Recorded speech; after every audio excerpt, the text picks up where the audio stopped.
केटा टिममा चाहिँ आफ्नो आइडी पासवर्ड त्यहाँ हालेपछि मैले जुन आइडी पासवर्ड दिन्छु त्यो हालेपछि यता तिमीहरूको एउटा यसो इन्टरफेस आइहाल्छ। अनि यो पछि चाहिँ के गर्नु कि तिमीहरूले जुन यो हेर 80% ड्र्याग एमबाट अन गर्नु, इन्जेक्ट र 100% होलोग्राम यो अन गरिदिनु। यो जुन येल्लो वेपनवाला छ नि केटा यो चाहिँ अन नगर्नु है, उसले चाहिँ अन नगर्नु। बाँकी अझै तर चाहिँ त्यो यो स्न्यापिङको अनि एमबट प्रो पनि अन गरिदिनु, मात्र यो येल्लोवाला चाहिँ अन नगर्नु। बाँकी अरू सब अन गर्दा हुन्छ। तिम्रो चाहिँ यसो लेखेर आइहाल्छ। अनि यो खास गरी केटा लोकेसनहरूको लागि हो कि मतलब हुन्छ नि जति खेले नि आइडीहरू चाहिँ केही नहुने पुरा सेफ चल्ने भनेपछि यो हो। यो बाँकी तिमीहरूले चाहिँ हेडसटहरूको लागि खास गरी होइन, हेडसटहरूको लागि केटा तिमीहरूलाई त्यही हो, अलिक ड्रिप क्लाइन्टहरू रुटको पेनलहरू लानुपर्छ। यो भनेको चाहिँ त्यही हो, अलिकति नलाग्ने हो। अनि योदेखि चाहिँ तिमीहरूको फुल्ली मेन आइडी पनि सेफ हुन्छ, अल टु अल मतलब हुन्छ नि फुल्ली सेफ हुन्छ।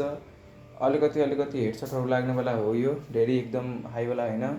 अनि एडुलेम चाहिँ के कस्तो लाग्छ म त्यो पनि हेराइदिरहेको छु तिमीहरूलाई।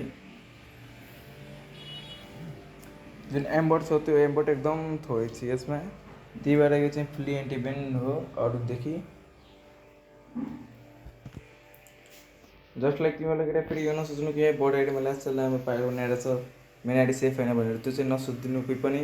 सेलर आइडीहरू नभएर त नाप्छ।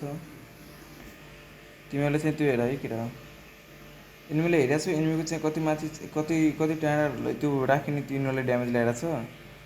जस्ट लाइक अहिले नजिक देखिरहन्छ ल हेर, एनिमी उता छ बट यता एम राखिने उनीहरूले चाहिँ ल्याएर छ एम। अनि बाँकी एनिमीको लोकेसन चाहिँ के कस्तो हेरेर आउँछ त्यो पनि हेरिहाल।